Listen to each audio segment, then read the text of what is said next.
which is longer than a TED Talk, Bob. So, did you all see that? The adult education team has renamed our adult forum to ZED Talks as a takeoff. This is Zumbro Education and Dialogue. Is that what it stands for? Good. I'll pass the word. Is there anyone here from the adult education team? We'll figure that out. Well, anyway, thank you.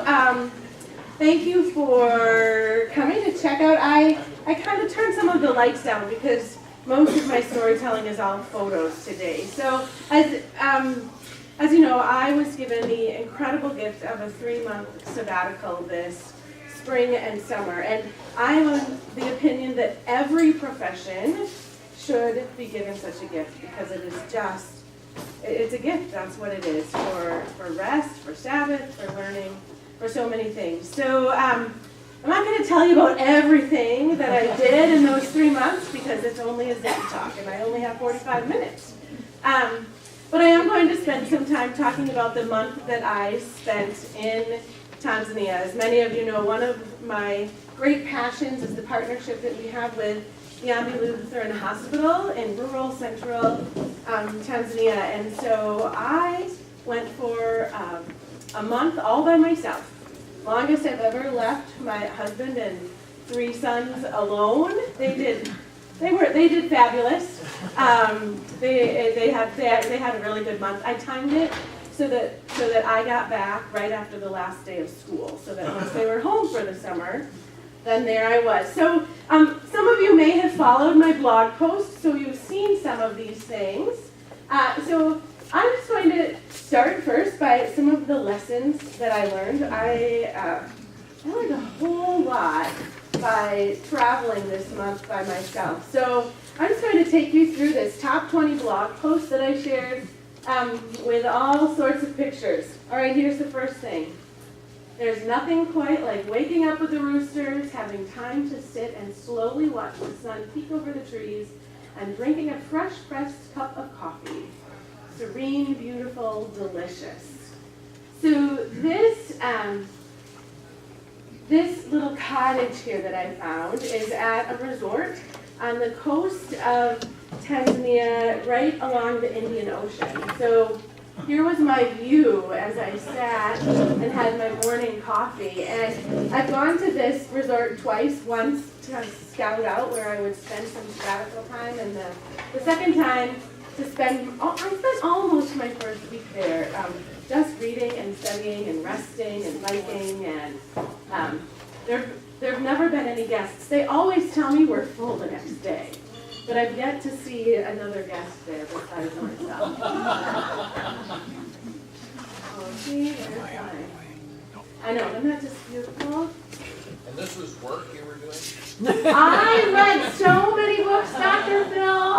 The list was huge. We're happy you came back. I know. I think maybe my husband was wondering for a while, too. This is the guest house at Yambi Hospital where I stayed. I'll tell you more about that later. I've lost my sound in this technology. That's like the least of our technological issues today, I think.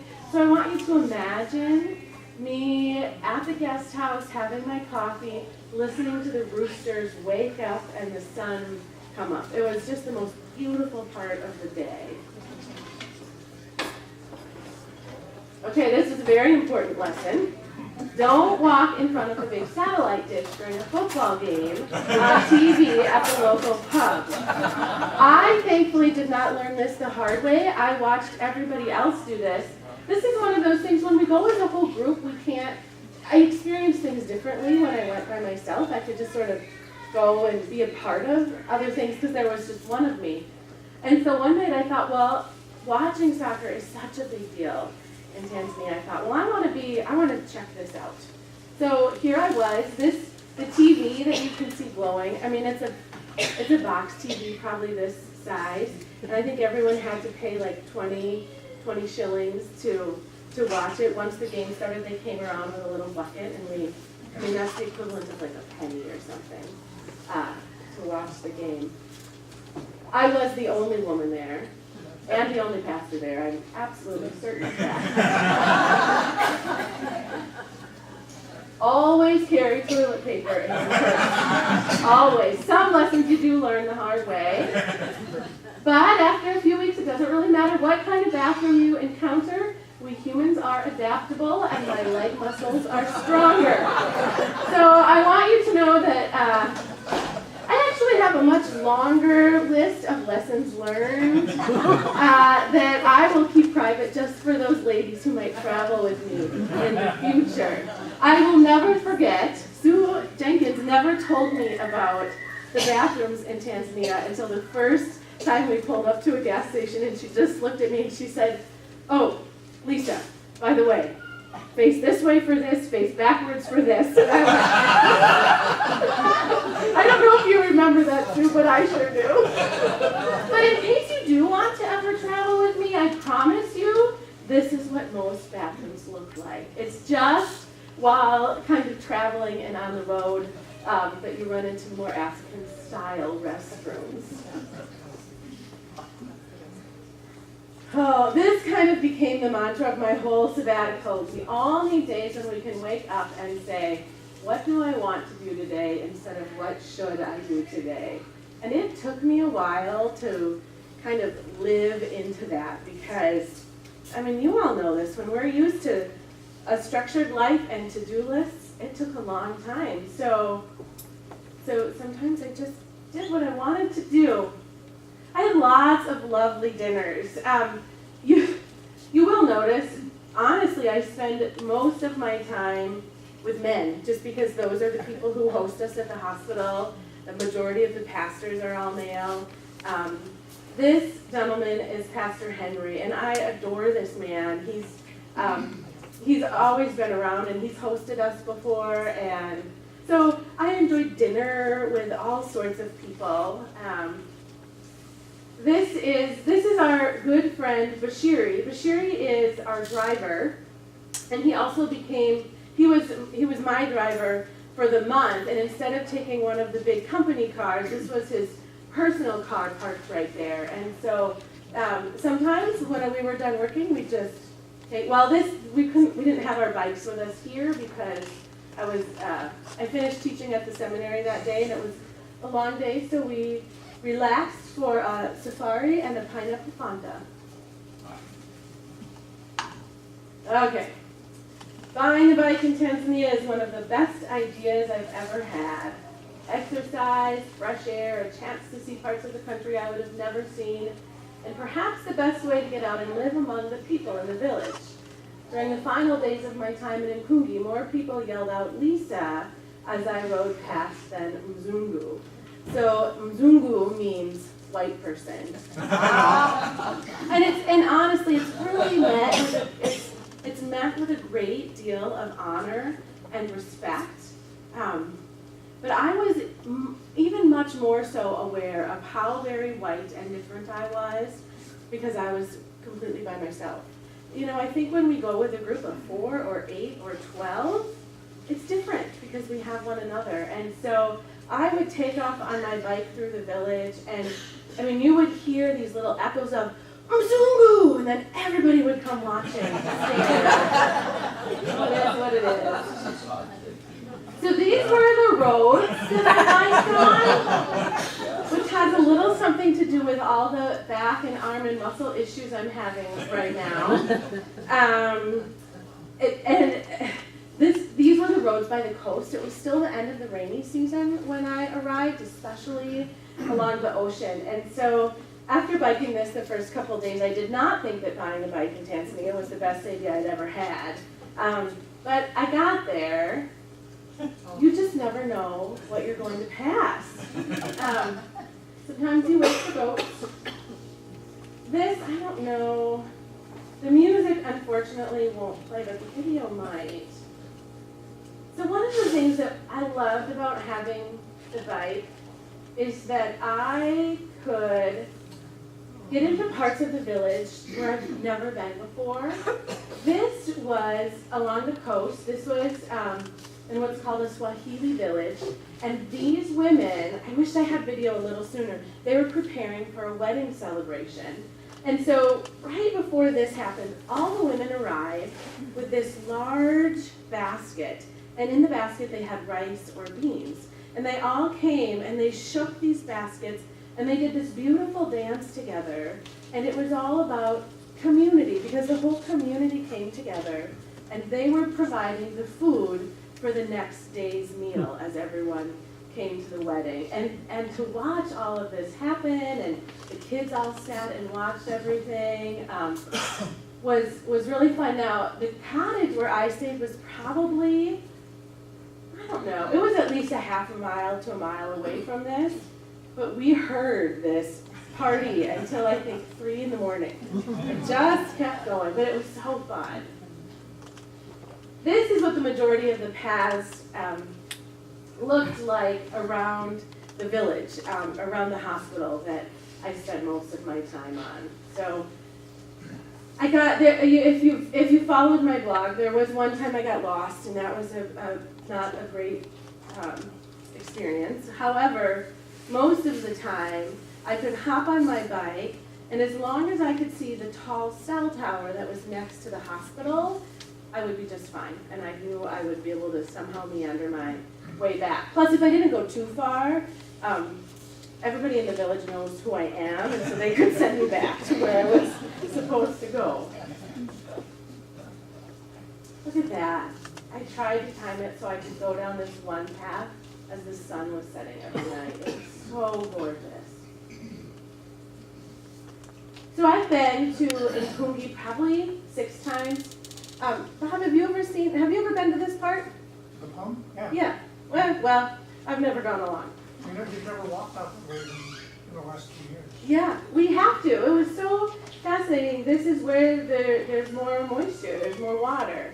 And so there's these areas where there's all these pumps. And here I would show up on my bike and everyone would be there. You can see there's donkeys carrying buckets, there's oxen pulling carts and bikes. I'll talk a little bit more about privilege because I've never been so aware of how privileged I am. And one of those ways in particular was that my bike was used for exercise, and that's what I bought it for. And the Tanzanians don't have, their bikes that's how they get from one place to another. And so just became very aware of that in many ways. One time I went out for a bike ride and came upon this young man. Can you tell what he's doing? Yeah, he was making bricks. So we just stopped and chatted for a while, and he showed us the whole process and how he makes all those bricks. I rode my bike every day to work at the hospital when I was there, and I want you to know that Mzungu can ride a bike in a skirt and figure out how to get where she needs to go, because I couldn't wear pants when I was at the hospital. So every day I rode my bike, and this is the hospital. These are sort of the ambulances that they have, and then this is where the staff would park their bikes. So I parked my bike with the rest of the staff, and it was pretty great. It also gave me a chance to just stop by people's homes, which we've learned the hard way when we've been there. If we don't do this, our friends in the village feel hurt, as though we have slighted them. So I had a list of the friends we've made over the year that I knew I needed to stop by their homes. This is Mama Joyce. Mama Joyce is a palliative care nurse, retired. You may remember her because she has been here and spoken at Zumbro before, a few years ago. And so I stopped by her house, and like all of our friends, when you stop by for a visit, I was just lavished with gifts. She gave me all the she just wrapped me in all the fabric she could. She gave me all the baskets she could pull off of her shelves, and soda and biscuits, and but it's really something to know all these people who we have gotten to know in these villages and go to their homes. So this was the very last bike ride that I went on, and this day, I only think I was called Mzungu a couple of times. Every other time it was Lisa. Hi Lisa, and it just made such a difference. I felt like, oh, maybe I'm known for who I am and not just that I'm this white person who's in the village. And of course that isn't probably ever going to happen.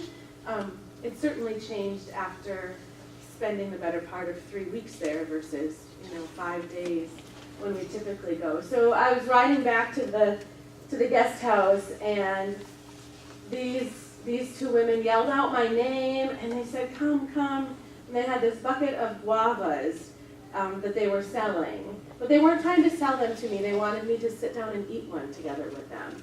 And so I did that. I sort of looked up at my friend like, can I really eat this? And he said, you probably shouldn't do that. And I did it anyway because it was good and whatever. I was going home soon.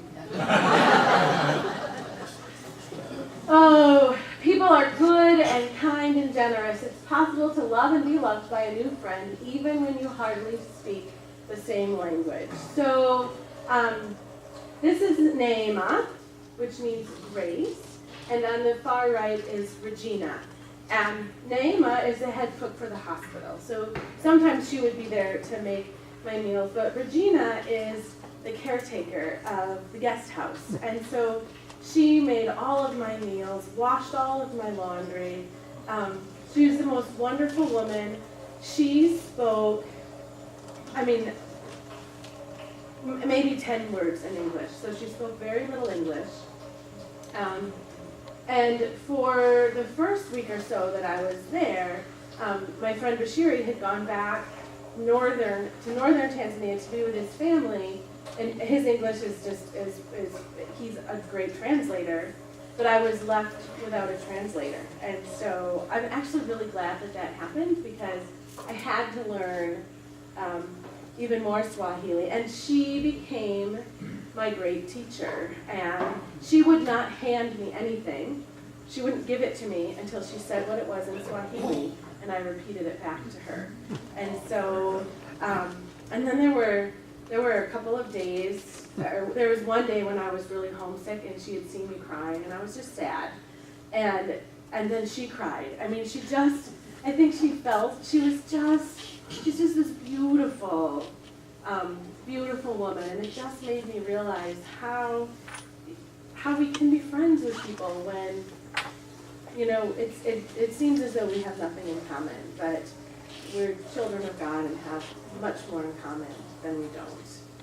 This is also, I really, really wanted to cook for her one day, and I didn't know what I could make different than what they always make, because there's only so much food. And there was a group from Our Saviors in Rochester who was there for a few days. Our trips overlapped. And Fred Ringstorff, if you know who he is, he's pastor at Our Saviors, he said, "Ooh, Lisa, you could make French toast." And so Fred and I went to the market together, and we found cinnamon, and we already had eggs. We bought some bread, and we had nido, which is powdered milk, but it worked. And so I made her French toast. There wasn't any syrup to be found, so she used peanut butter. But it worked. What did you think of it? Well, she said she liked it. I say I like everything too. But it was really fun to be able to cook for her.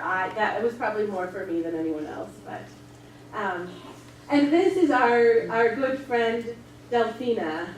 You've heard from Delphina in videos. For many years, Delphina was the matron at the hospital, the head nurse, and she's now one of the teachers at the hospital, and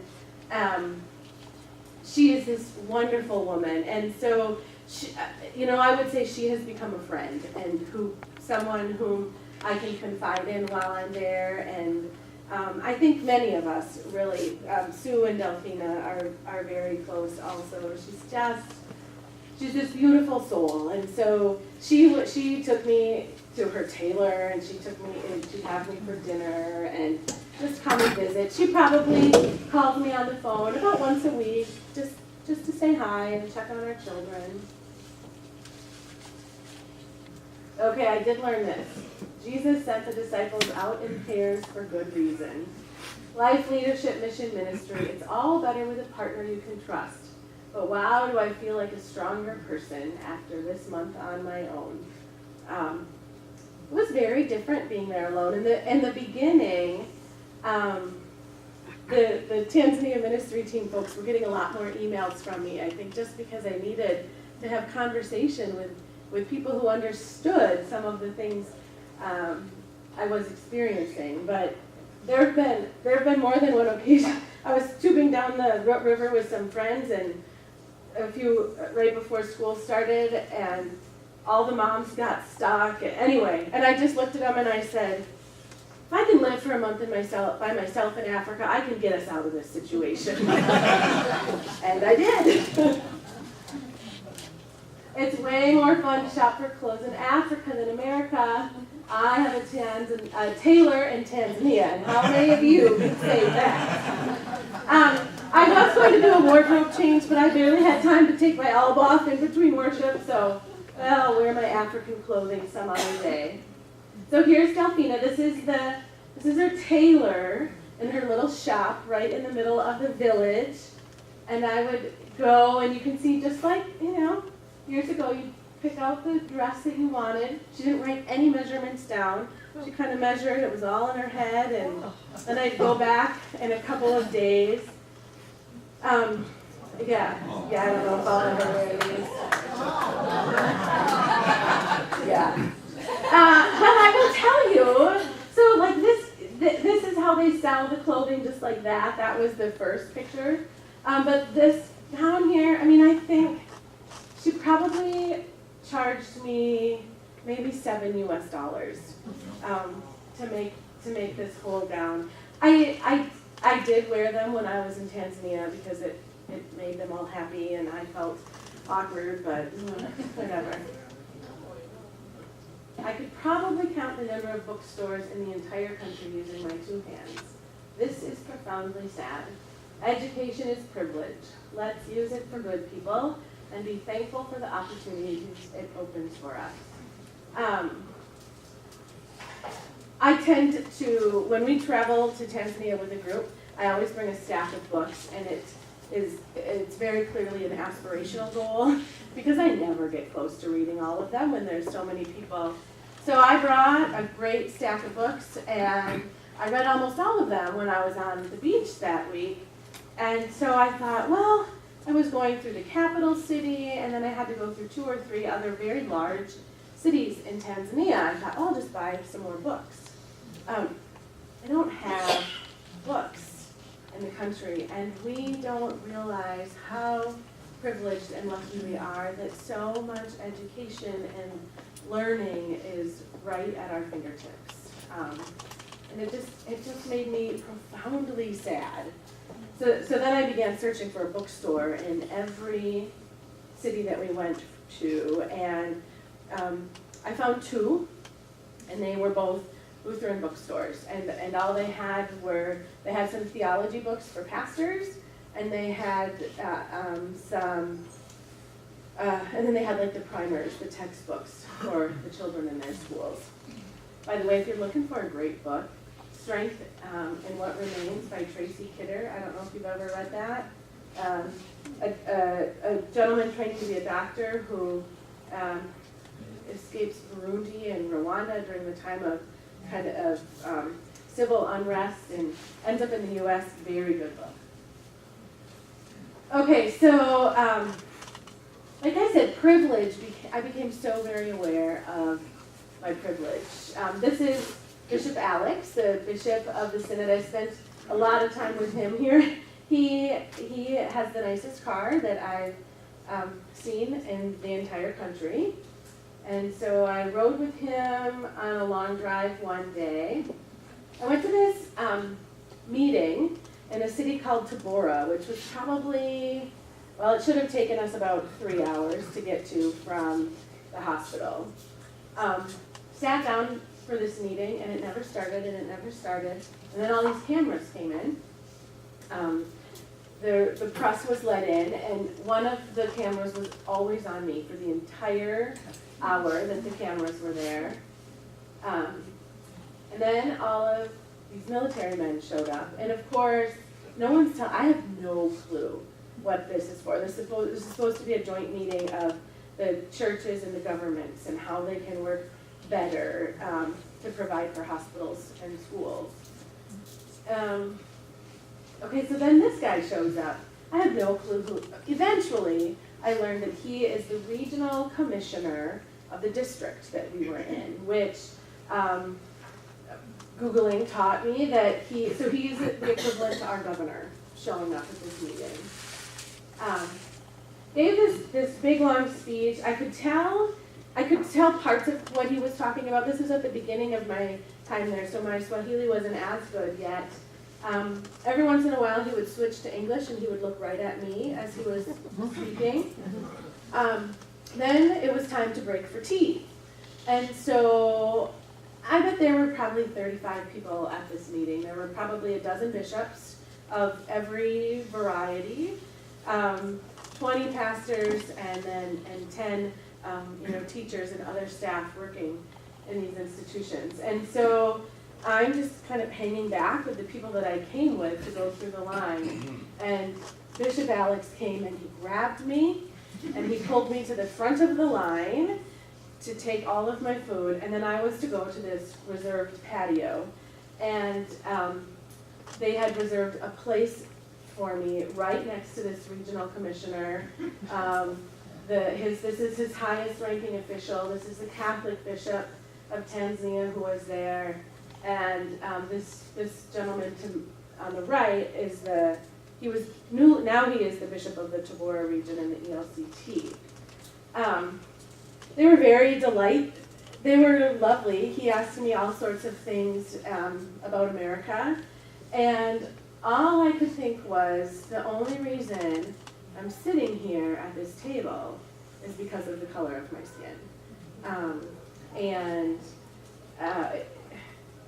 I wrestled with privilege a lot over those 4 weeks, and I think many of us do in this era. It's just an interesting thing to be placed in some of these situations. I love to teach. These were my students. I taught at the seminary. I wasn't sure what I was going to teach, to be honest. I didn't want to, because I didn't want to leave the hospital for that many days. I wanted to stay there among the people. And they said, no, the bishop says, no, there is no U.S. pastor that comes to our country and does not teach while they're on sabbatical. And in Tanzania, the hierarchy of authority is very strong. And so if the bishop tells you something, that's what you do. So I gave them all my background, and they said, well, you will teach a course called The Importance and Application of Psychology for the Pastoral Ministry. So, okay, here are my 92 students. Here is Pastor Mpumpa. He's it's not principal or headmaster of a college, it's something else. Anyway, he was the principal and he was my translator. He was a hoot. He was just a great man. So here's looking out at my classroom. I blogged about this experience. I could spend the whole 45 minutes talking about this. So if you want to hear more about my teaching time, check out my blog. What happens to the students? What do they become? Oh, great question. So they are training to become pastors or parish workers or evangelists in the Lutheran Church. This school belongs to the Central Diocese. So it would be the equivalent of our synod having its own institution where they're training pastors. They're all there for different lengths of time depending on the program that they were in. But they pulled all of the students from the entire campus to be there when I taught. They said they are being women. Yeah. Yep. There are men and women, more men than women. more men than women, but check out this woman. Now, she was sophisticated. You can't see it as much here, but oh, would she show up dressed to the nines. It was fascinating. I taught a lot about mental health, and mental health is not understood in Tanzania the way it is here. In fact, it's understood to be demon possession, and especially by pastors and parish workers and evangelists. And so we challenged one another a lot back and forth, and it was wonderful. You can read the blog to see more. Okay, so this was we don't grow until we're brave enough to be vulnerable, get lost and ask for directions, make a fool of yourself trying to speak a new language. I'm really good at making a fool of myself doing that. And believe that people different from us have incredible lessons to teach us. This is a video that you're not going to see of me sharing a whole greeting in Swahili. And you know I am not your singing pastor, but here are Pastor Fred and his wife Sherry and I singing Amazing Grace for all 500 of the people in the congregation. And it was on the fly because most things in Tanzania happen that way when we're asked to do them. And we got to verse 3 and we started, and both Fred and I looked at each other at the same time because we lost the words.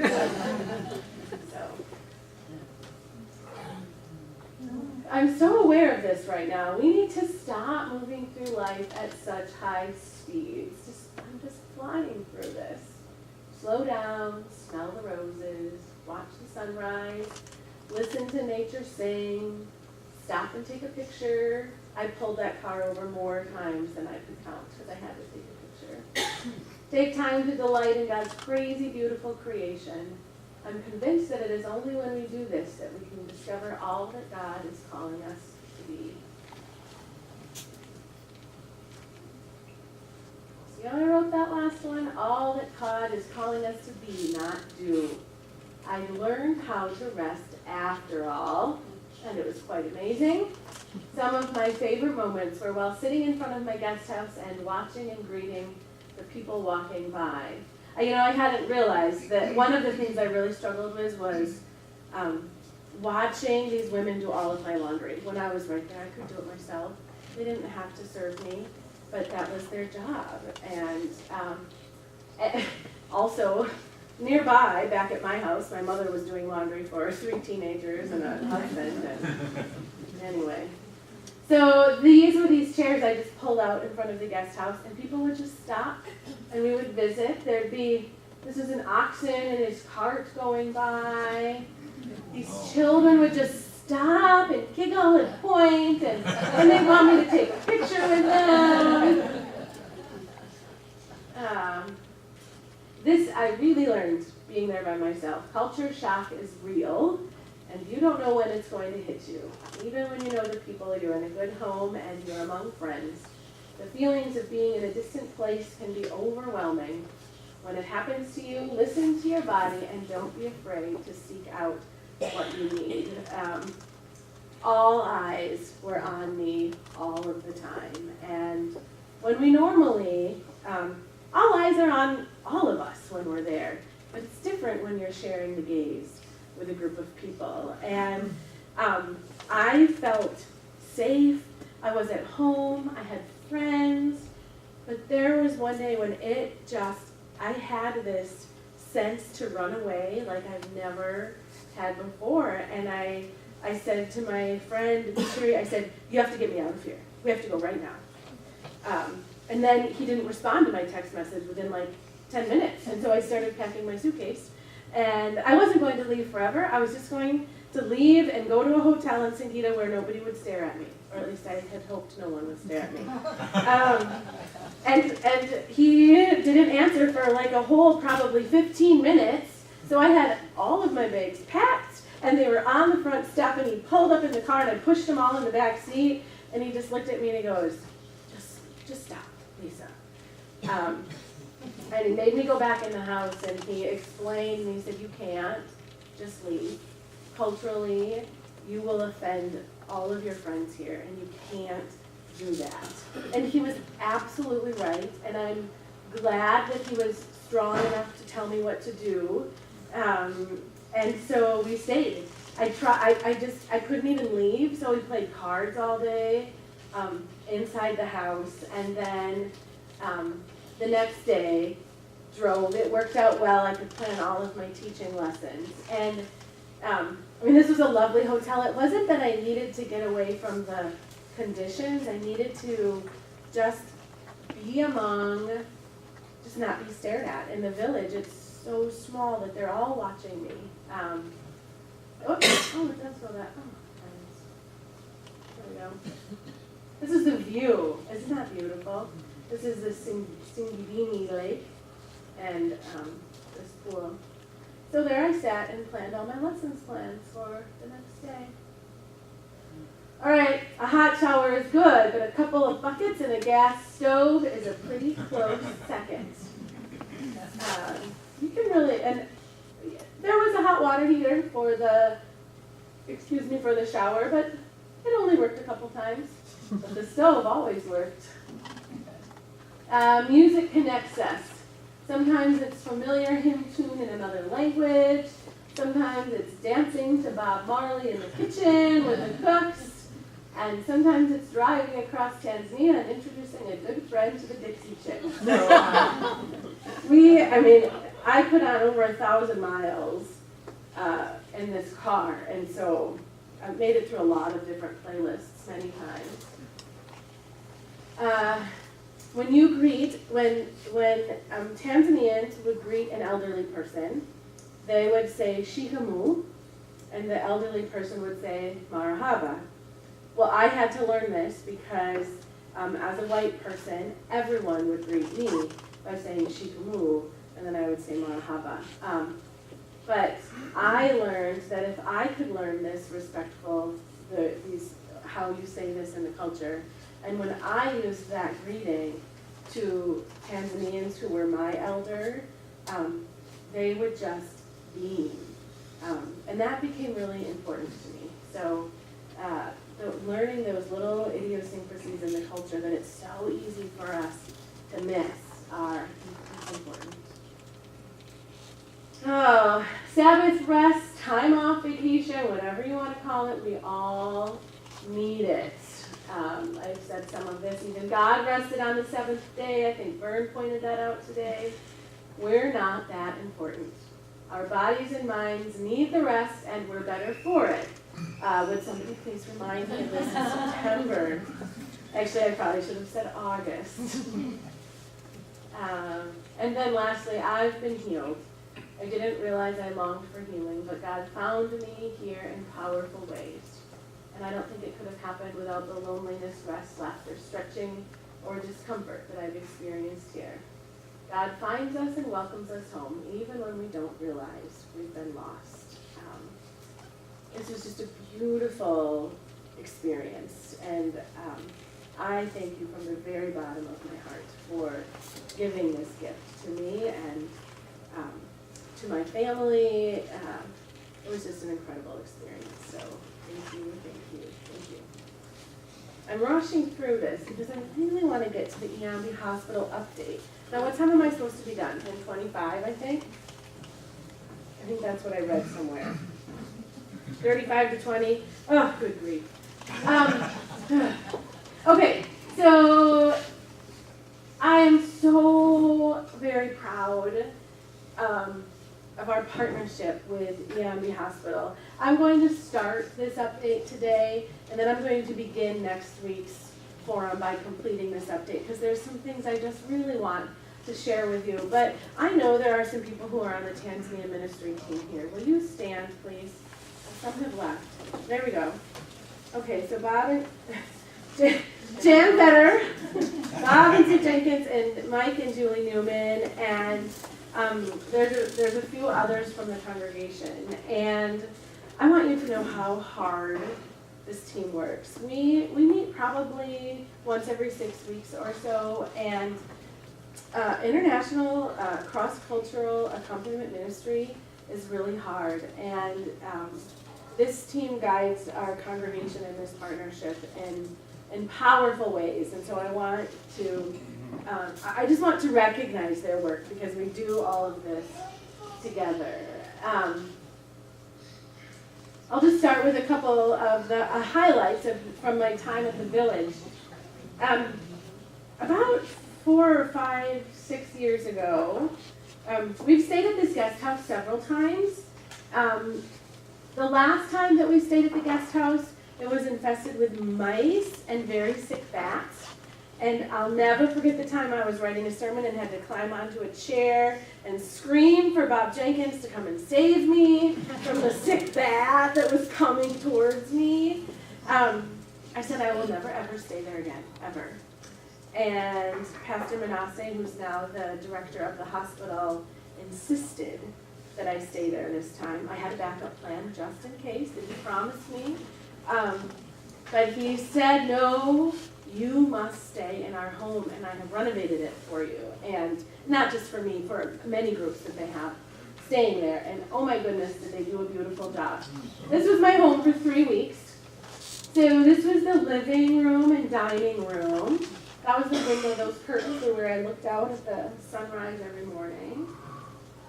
Here's the kitchen, nothing but fresh veggies and rice, and so nice. This is my bedroom. And my friends. This is a big deal. Do you remember old pictures of the hospital and what those beds looked like? Because of our partnership and because of the partnership that the Central Diocese has with the German Lutherans, the entire hospital now, except for one small wing of 5 beds that needs other renovations, all brand new beds. They're beautiful. I walked through the hospital on this tour, and I cried as I made our way through because the differences in the quality of the equipment and the dignity that it brings to the patients in this village is, you can't put a price tag on it, and I can't thank all of you enough for the ways you support the efforts that we lead for Iambi. The financial giving that you have given to this hospital over the years is making such a tangible difference. It's just incredible. Oh, the pharmacy shelves were empty. Patients were being turned away. And Zambro's Tanzania team made a hard decision, and we dispersed $8,000 of monies that have been raised here to fill these shelves so that patients can gain access to the medicine that they need. They've never been full before like they were, and it was just incredible. All right, last part of the update I will give. There are new teachers at the nursing school. Here you see our friend Delphina, who was pulled over. This is another nurse from the hospital that they pulled, and then they hired these 4 new young men, and they in order to keep up their accreditation as a nursing school, these teachers needed to have an education certification class. Well, it turned out that there was one that was going to be held a couple weeks after I left this summer while their students were on practicum visits somewhere else, and would there be any way that we could help support this?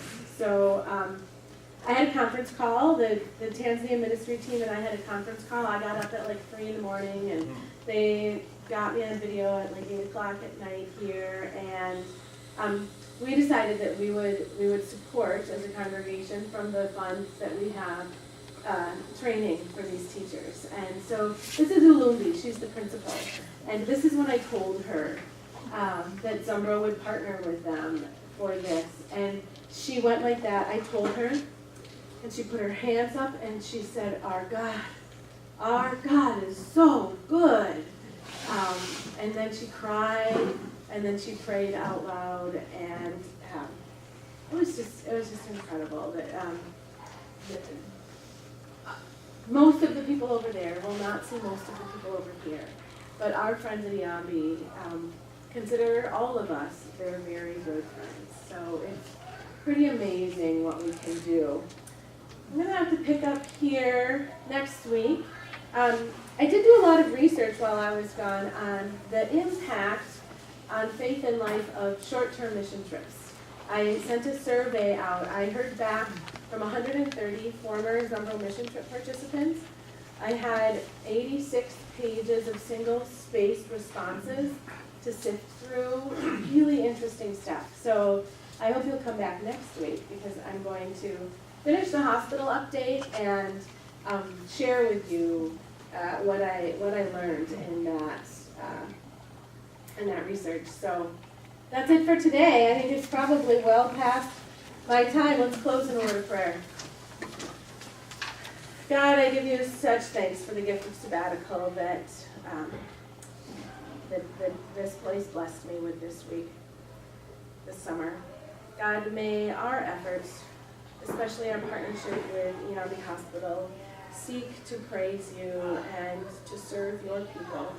Lord, bless our friends in Tanzania, bless our ministry, bless our efforts, bless our congregation as we dive into a new school year. Amen.